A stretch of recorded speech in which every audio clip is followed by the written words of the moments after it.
Welcome to Hiraeth, the home of modern Welsh politics.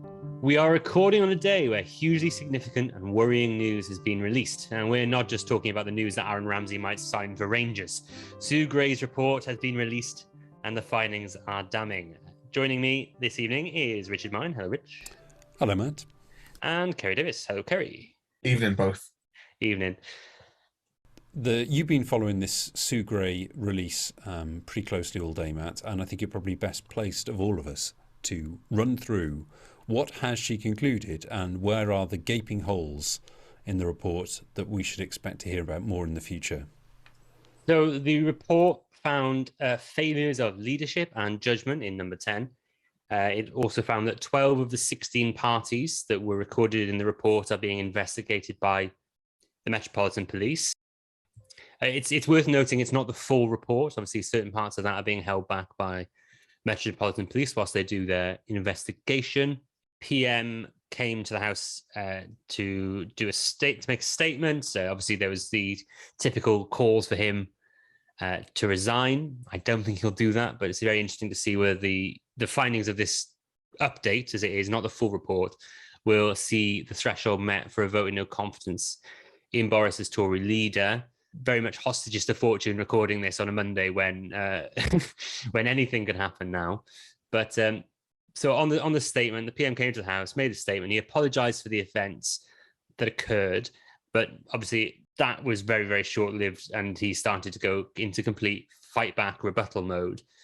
Before he went into fight-back rebuttal mode, he proposed reforms to the number 10 leadership structures and special advisor codes, reform to number 10 operation and the cabinet office operation, turning number 10 into its own department with a cabinet secretary. He then, turned to all the amazing things the UK government has delivered, like getting Brexit done and the vaccine rollout. He also at one point seemed to infer that the entire UK Labour front bench was on drugs, which was a very interesting part of the statement. Other interesting things that happened during that statement: Ian Blackford was named, i.e. he called the PM a liar, or he said he misled the House. We're not allowed to do that. So he was kicked out of the chamber by a man with a sword, which, the fantastic modern democracy in which we live.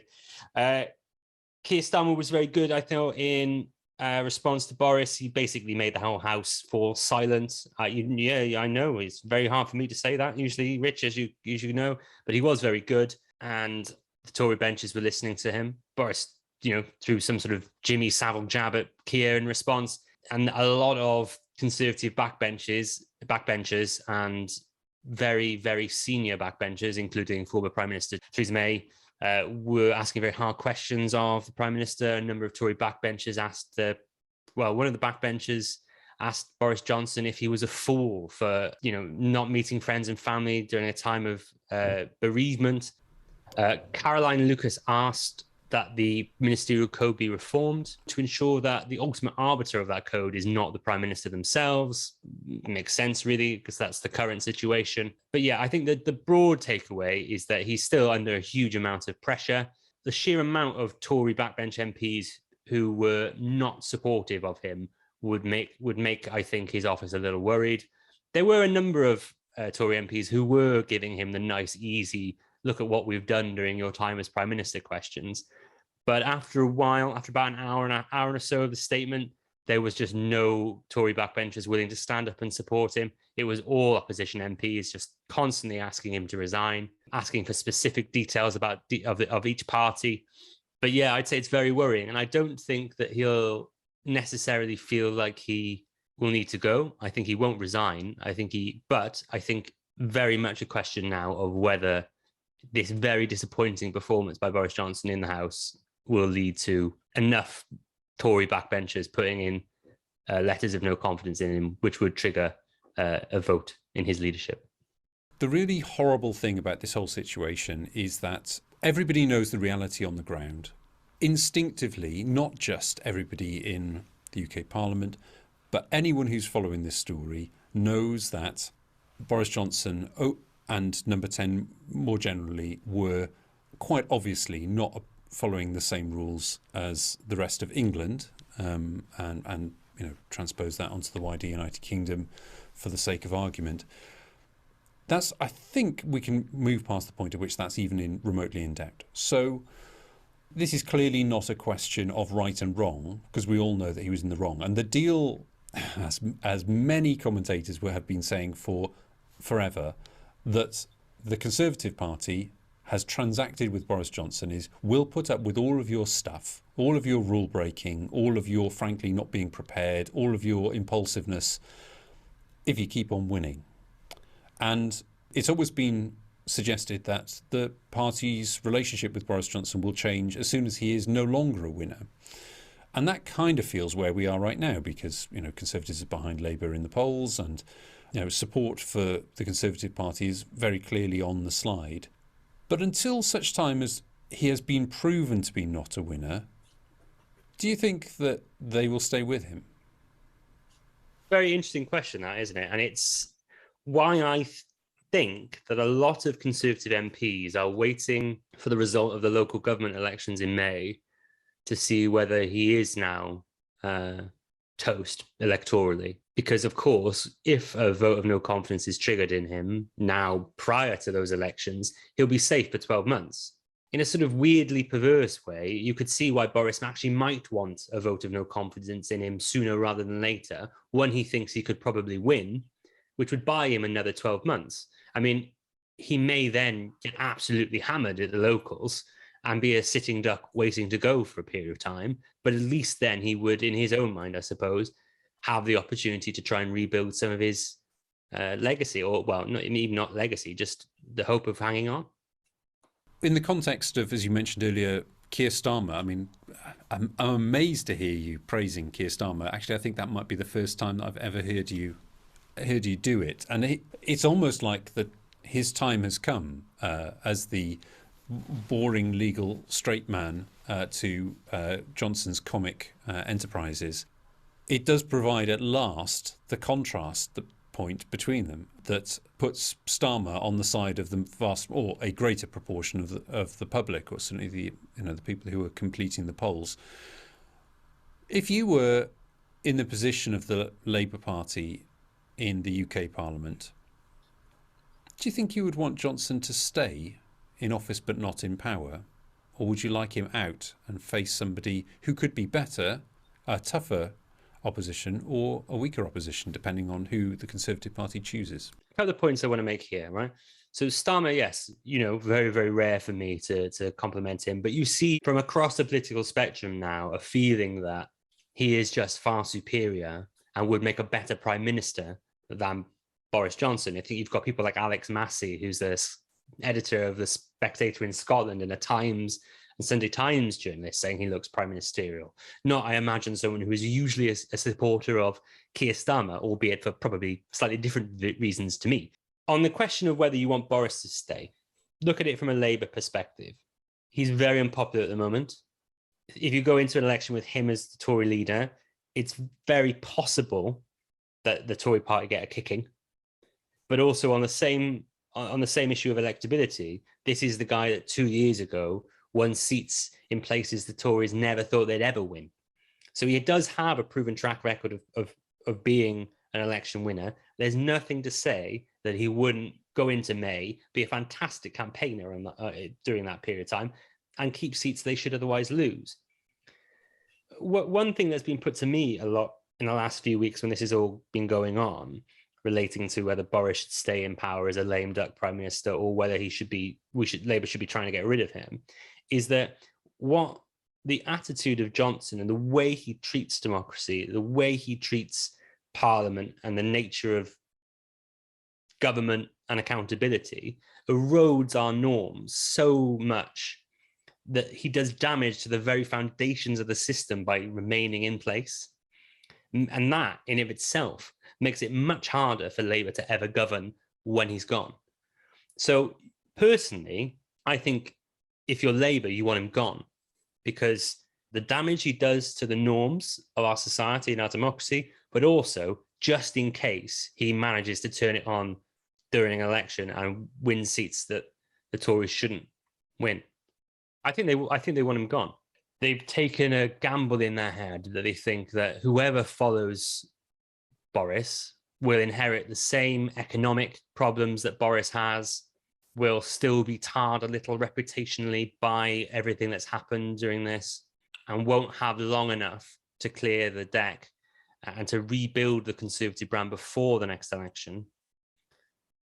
What I sense about the Labour Party in London and the Starmer Labour Party is that when the Labour Party is a long way from power, it fights amongst itself terribly. But what I've noticed over the last 6 months or so, a lot of that internal friction seems to have subsided, because what they're now gearing up for is, hey, there's a realistic chance that we might actually be in government again.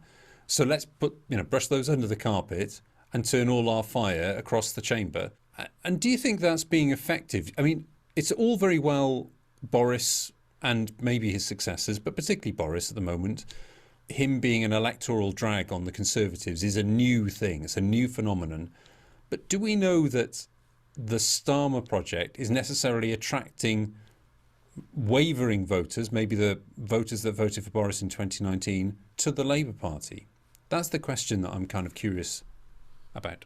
Yeah, it's a very good question, Rich. I do think a lot of Labour support is very soft. You see discrepancies between polls where they offer don't know as an option and those who don't offer don't know as an option. And in polls where there is don't know as an option, i.e. you don't have to pick either Labour, Conservative, Liberal, Democrat or whatever, and Labour leads are larger.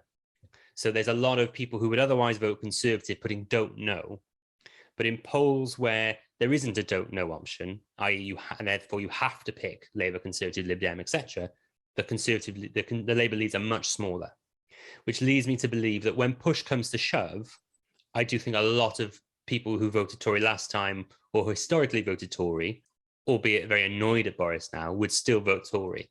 And I don't think you're seeing a huge jump of Tory voters to Labour voters. I mean, you're seeing Tory MPs becoming Labour MPs, but I'm not sure you'll see Tory voters become Labour voters in the same way. Don't get me wrong, there's still a lead. There's still a lead there for Labour in those polls, but it's not that big. And I think it's the kind of leads you saw people like Ed Miliband have over Cameron during the 2010 to 2015 Parliament. So I do think Labour support is very soft. One very, very encouraging thing for Labour, and something they should really be very happy to see, is the way in which the two main questions that make people's mind up when they decide which party, Tory or Labour, they're going to vote for to form the next government. And that is, who would be the best Prime Minister, in which Starmer is doing much better. I think probably because Boris is doing so bad. I wouldn't say that's necessarily a safe bet that would be the same if Liz Truss or Rishi Sunak or whoever, Tom Tugendhat maybe, went into that role. But it's encouraging. And then the other question is the economy, competency and trust on the economy, in which Labour is doing very well. I saw a poll today where asked whether they would like Prime Minister Johnson and Chancellor Sunak or Prime Minister Starmer and Chancellor Reeves in charge of the economy. The Labour option there did significantly better than the Conservative one. So those are two areas where it is very, very promising for Labour. But again, there's no guarantee that would be the case should the Tories change their leadership team around. You're very quiet, Kerry. Do you want to join us and share your thoughts? My thoughts will be brief, gents. I just think the whole Partygate affair is just something which is incredibly serious. And if you're someone who suffered or lost family or friends from COVID, I've no doubt that you are appalled about what Sue Gray's finding. I just fear that so much is going on in the political world at the moment, and it's been overshadowed by Partygate.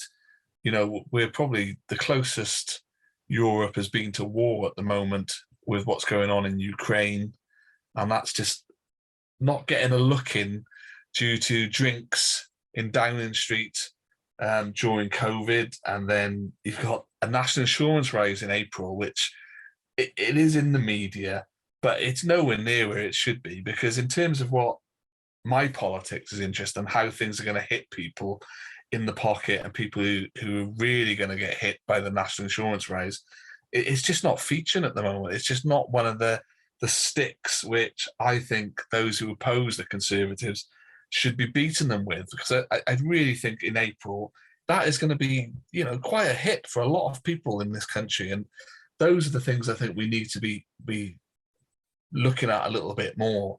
And there's more, the Liz Truss £500,000 flight around Australia, just my head drops. But I'm just not able to keep on top of all of these things. But I do think Partygate is overshadowing an awful lot, which we might want to look at as well. So what's next on the agenda? Yeah, I 100% agree with you, Kerry. I think the cost of all of this distraction, which comes from the fact that Boris Johnson is Prime Minister in spite of himself. He's been put there to do something by his party, and they've been willing to take the compromises for so long, that he's quite frankly obviously not up to the job. But he's there because he won an election. A cynic might say it's very easy to win an election when you're not necessarily wedded to the truth. It's very difficult not to think as Johnson as essentially cosplaying his way through his being a prime minister. He is not taking it seriously. I don't think there's any evidence that he's ever taken any of his jobs particularly seriously in terms of the effect that it has on other people. I mean, I'm sure he takes them very seriously in terms of what pays for his, comfortable lifestyle. But one of the key things, and Johnson himself played this card in the House chamber last week, I think. He was throwing back criticisms, trying to downplay his flaunting of COVID regulations by saying, there could be a war in Eastern Europe. And it was just, frankly, disgusting. It really brought his premiership into a serious disrepute because these are genuine real world issues. And it always reminds me a little bit like Trump. Trump would rail against various things when he was president.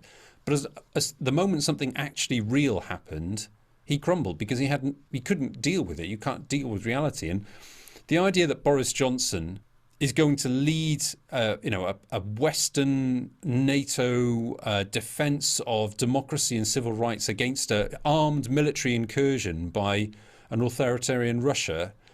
Johnson on the front line of international relations. This is a man that can be ambushed by cake. He is not going to be good in the face of Russian military might. It really grates with me because, whether you like him or loathe him, you can look at Mark Drakeford as First Minister of Wales and you can say, I completely disagree with your view in the world. And, Andrew R.T. Davis has been doing this rather publicly today, talking, I would say, tongue hopefully somewhat firmly in cheek about socialism and individual liberty. You can disagree with Mark Drakeford, but you look at the man, he definitely takes his responsibility and his sense of duty as First Minister seriously. And the fact that since 2019, we've had somebody who has been the Prime Minister of the United Kingdom who has evidently not taken the job seriously, just like he didn't take the job of being Foreign Secretary particularly seriously. It brings all of these institutions of state into shame. And for me, the dividing line between, I'd say British politics, it's primarily English politics, but British politics is going tragically in the same direction of the United States. We're past the point where it was left and right. We're past the point where it was remain or leave.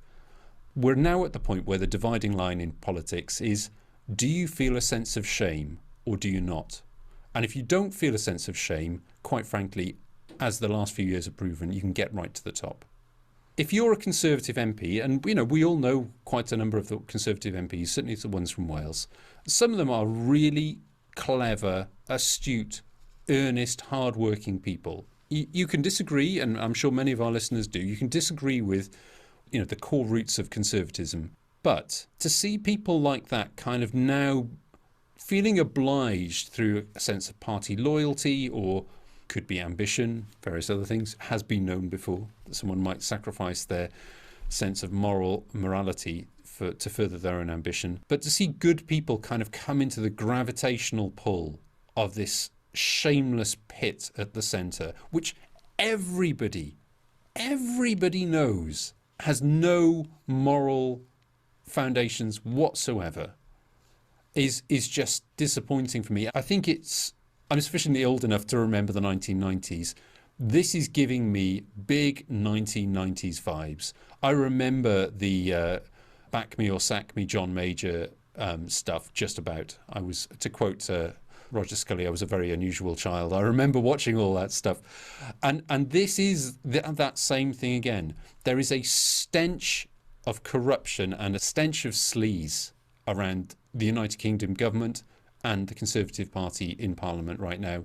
And that will just stay there until someone comes in and sweeps it out. Now, whether that can be, I nearly called him Keir Starmer, sorry, or not, I don't know. But I just think that we have passed the point at which any of this is salvageable. They might limp on, Boris might limp on as Prime Minister for some time past the elections, could even be, I hesitate to invoke porcine metaphors here, but David Cameron famously did call him the greased piglet because you can never get your hands on him and he always squeaks out of things. That's possible. He may stay as Prime Minister for some time, but the decline, the rot is in there, and it's a question now for people to decide what do they want to do next. There's a question for the Conservative Party, and you mentioned Tom Tugendhat. That strikes me as a man that at least has some moral character and would be able to stem the flows, so to speak, for a period of time, and may even be a success. I don't know. That might be possible. But I think also the electorate, on the assumption that they're all allowed to vote by the time we get to the next election, as we are heading Americawards in this regard, I think people will make a very, very clear decision come the next UK-wide election on this. And it's all self-imposed on behalf of the Conservative Party. And I will never understand people sacrificing fundamental tenets of what makes something credible and good for short-term gain. I think that is we've seen it before, we'll see it again, and it's just always ends up being a bad idea. Tugendhat's a very interesting character. Tugendhat has huge respect across the whole house. My former employer, Paul Flynn, was incredibly fond of Tom Tugendhat, thought he was an exceptional parliamentarian. The one major thing going against Tom Tugendhat, obviously, is that he's never held ministerial office or even shadow ministerial office, but he has been a fantastic chair of the Foreign Affairs Select Committee. So it would be, to me though, Tom Tugendhat feels a little bit like the Rory Stewart choice of the Conservative Party. Will be incredibly honest about what he feels and probably won't skirt around what he actually feels in order to win over Conservative support, which means that his election is unlikely, basically. But he would be an interesting choice, and one I think that really, really could turn the tide on the way that, to at least the public anyway, the way that Conservatives are viewed. Yeah, he'll do a great job of de-Johnsoning the Conservative Party while being leader of the opposition. I suppose fundamentally then the question is, for Wales, I guess, is do you think that all this quote unquote sleaze or moral rot, as you put it, Rich, do you think this will have a massive impact on the amount of Conservative MPs that we see in Wales? What we know is that there will be fewer Conservative MPs in Wales for sure, no matter what happens, because we'll be having new boundaries in Wales, new constituency boundaries. We will be losing Conservative MPs, Labour MPs and Plaid Cymru MPs, no matter what, because we'll just have fewer MPs. This feels so much like the 1990s to me that I think it's very possible we might see another 1997 moment. The two things that are really different that I think perhaps might mean that some MPs from the Conservatives, and I'm thinking probably people like Faye Jones in Brecon and Radnor, possibly Stephen Crabb in whatever Pembrokeshire ends up looking like after the boundary review. I think the difference for them is that they're not sufficiently high profile to be able to motivate a campaign against in the same way that you might, for example, like Virginia Crosby in Ynys Môn, the atomic kitten herself, or perhaps, what's his name, Rob Roberts in Delyn. I mean, that's a man whose parliamentary career is rapidly reaching its end anyway. But also they have natural constituencies there that the boundary changes will probably help them. And the key difference really thereafter is that the Liberal Democrats are not the force that they were. And in those constituencies on the border, you may have expected the Liberal Democrats to be able to win some of those seats. At the next election, there's a strong likelihood that there will be proportionally far fewer Conservative MPs than there are now, and I wouldn't wager this. I still think that there will be a few, probably Monmouth, whatever the South Powys seat ends up being with it. Faye Jones, I think she will keep her seat, possibly Craig Williams as well, and probably Stephen Crabb in Pembrokeshire, or Simon Hart. I don't really know how that border is going to shake out, but yeah, far fewer. The question is really, without the Liberal Democrats being a real force, and without perhaps the kind of sense of things are very likely to improve, New Labour enthusiasm, maybe that the forces are not quite strong enough yet to be able to get to that point. But yeah, I think we're close, and I think all of this is just like, it feels like I've seen this film before, but this time it's in 4K. Terry, obviously you grew up in what used to be the former heartland of the Lib Dems in Wales, Powys. One thing that's always put to me is that the more electable the Labour Party feels to be as a UK government, the better the Lib Dems do, because people don't feel scared to vote Lib Dem because it might let in a Labour Party that's too left wing. When you grew up in Powys, did it feel as though people were voting Lib Dem because they were real passionate liberals, or was it because they felt comfortable voting Lib Dem, knowing that the Labour Party that they would be electing was not one that would rock the boat too much? I think we've discussed this on a pod before. I'm thinking that both those seats with the right candidate would probably go back Lib Dem. I don't know. Looking at the social media in the area now, I'd say the Lib Dems kind of activist side of it is really quite strong. It's they're doing well based on quite a strong presence in the local council. They've got people on the ground, although Jane Dodds did get the name of a street in Hay wrong this week, which caused a bit of furore on Facebook. I can see them going back the other way, but everything you've just talked about, I just think it's so far in the future. Even with polls, it's hard to make a call about where things are going to go. I think there's time for Conservatives to dig things out of the hole they're in, get a ladder, the right leader climbing out. I do think your premise of the Labour position does alter people's, and not just in the two Powys constituencies. I think it alters voting patterns elsewhere about how people vote and what they think they might end up with, both locally and then in terms of the administration that might end up in power. So I think it is all to play for. I still think certainly Brecon and Radnor, with the right Liberal Democrat candidate, is back in the frame. But we'll see who they choose and what the lay of the land is at the time we have an election. I think we've done Sue Gray to death, gents. I think everyone's probably had enough of that. But it has overshadowed a lot in UK politics. I don't think Wales has really featured in any kind of mainstream media in any meaningful way.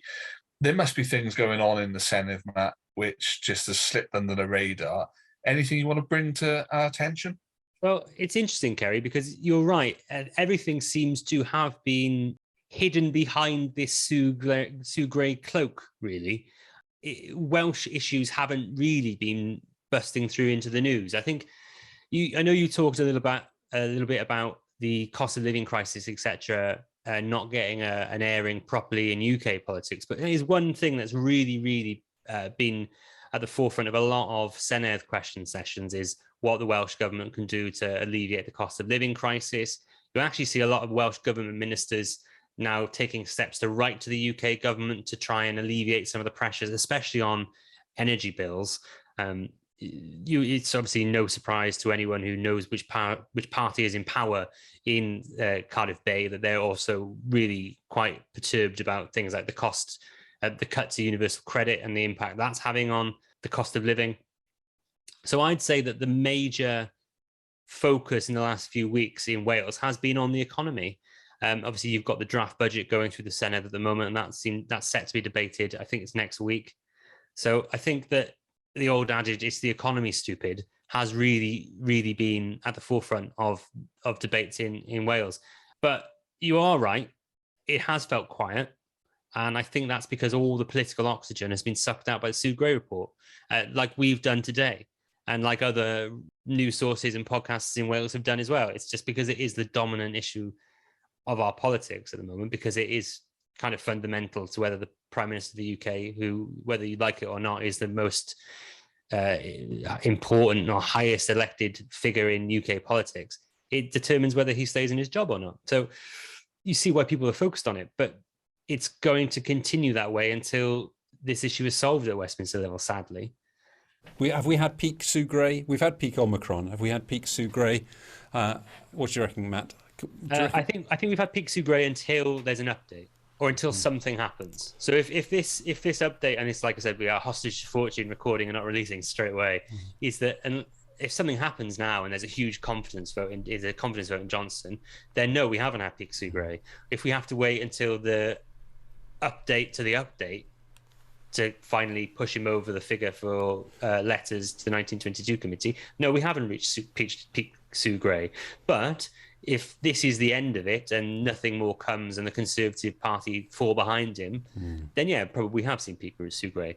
But like I said, until this is sorted one way or the other, I don't think anything else is really, really going to break through unless something horrific happens between Ukraine and Russia. Have we moved on from peak Sue Gray into the realms of the dick now? How they respond? Yeah, so you're talking about Cresta Dick, are you? Is that what you're referring to? Let's. I think one of the great things about discussing things in Wales is that, as we have done over the last couple of years, we've been able to look at some of the kind of bread and butter stuff and some of the kind of stuff that is on the ground affecting people's lives, but also is the kind of maybe less tabloidy stuff in Wales. And I think, we've got so much stuff ahead of us this year. Cost of living crisis is going to be huge. Healthcare is going to be huge. We obviously have all of the matters that are covered by local government is going to be debated in earnest over the next few months as we head towards the local government elections in May. And of course, Brexit is back, baby. We're going to be back discussing the final detachment of the United Kingdom from the EU later this year in terms of trading. But also we have the UK government making some very interesting plans for what the future of the United Kingdom might look like. So I think we have a lot to kind of look forward to in terms of grounding the debate away from the shenanigans or the malarkey, as Joe Biden might say in Westminster. And I actually can't wait to do that. I think we've got a lot of interesting stuff ahead. So in terms of sort of wrapping up for January, how are things standing at the end of January and looking forward to the rest of 2022, chaps? My January's been a write-off every which way. I've had it up to here with Rent Smart Wales, with HMRC. So I'm just looking forward to tomorrow and the start of February. And things, for me, can only get better. I'm not sure we can say the same for Boris. We're still in 1997 again. Then, okay, great, good. Matt, over to you. We're not in a good place politically, I don't think. Sorry to really end on a very sour tone, but I just don't think that there's much public confidence in politicians or politics. And I think that is something we've really, really got to work on. You're going to have elections in 3 and a bit months' time. How happy are people going to be to have people knocking their doors, talking politics to them? Probably not very happy at all. And the damage that does to our engagement and the way we feel about politics, the way the public trusts politicians and trusts the way that their government works is, I think we're in for a really rough couple of years in terms of public trust.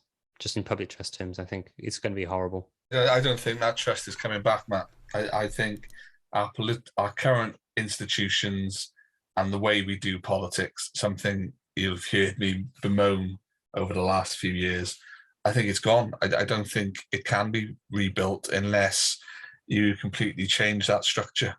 Oh, guys, don't. It's the end of January. It's the January blues are done with. Let's get on with the February reds. I don't know. Does that work? I don't know. Oh, that would work fine for you, wouldn't it, Matt? There we are. Okay. Yeah, good fine. Stuff. It's about leadership. People coming in. Again, I'm old. I remember how bleak things have been in the past, and it's always possible to change the way, the direction of travel, if you have people who can lead you and come up with a persuasive, positive future. And, it doesn't feel like it's Keir Starmer, But I think that we've seen, certainly here in Wales, we've seen hope over the last few years that there are plenty of other potential leaders in the wings, let's get in there with hope. Let's see if we can turn over a new leaf or whatever. Yeah, it's very interesting there hearing member 1997 of the Tony Blair fan club there, Richard Martin, talking about how optimistic things will be. I will add a caveat to my otherwise pessimistic note, which I do think that in Wales people do trust Mark Drakeford, and I think he has the potential to rebuild public trust in politics in Wales, but I think in the UK more broadly, it is more where I was getting at. But yes, talking of happy news, you may have seen on our social media that we've taken the decision to create a Patreon and expand our offering and output. We want to just say thank you, really. The support we've received in the last year and a half has been incredible, and listening to the podcast is all the support we ever needed from you. But of course, recording and hosting the pod does not come without cost. And with Wales's specific public service news and current affairs coverage increasingly under threat, it is more important than ever to ensure the sustainability of independent Welsh media. As such, we ask you, if you can, to consider supporting us with your pockets as well as your ears. Any contributions you make will be hugely appreciated by us at Hiraeth, and they will not go without reward. Every Patreon supporter will gain access to our Hiraeth episodes, which add additional analysis to episodes, as well as regular Patreon-only mailbag episodes. Those who contribute to our higher tiers will also be sent exclusive Hiraeth merchandise and get discounted or even free entry to our live events when we are eventually allowed to do some of those again. But please consider supporting us. It's been a fantastic year and a half here at Hiraeth Towers, and we want to keep going and building an even stronger independent Welsh media. And to do that, we need your support. So, as always, thank you very much to Mr. Richard Martin. Where can everyone find you on Twitter, Rich? Was it I said the other day, I said hello at this point. Yeah, you did. You did. Just so instinctively turning a microphone on. Hello. As always, I am at Mimosa Cymru, and I will also, just for completeness, mention that the Patreon can be found at patreon.com/HiraethPod, just to plug that. Thank you very much for that completeness. Mr. Davis, where can everyone find you on Twitter? I am Kerry the Viking. One day we'll find out why. And you can also find me, Matt Hexter, at Hexter101, HEXTER101. And if you've enjoyed what you've heard now or in any of our other episodes, please do not forget to find us on Twitter and Facebook at HiraethPod, or on our brand new shiny website, www.walespolitics.com. Thank you for listening to Hiraeth. If you like what you heard, please don't forget to subscribe, rate, and review.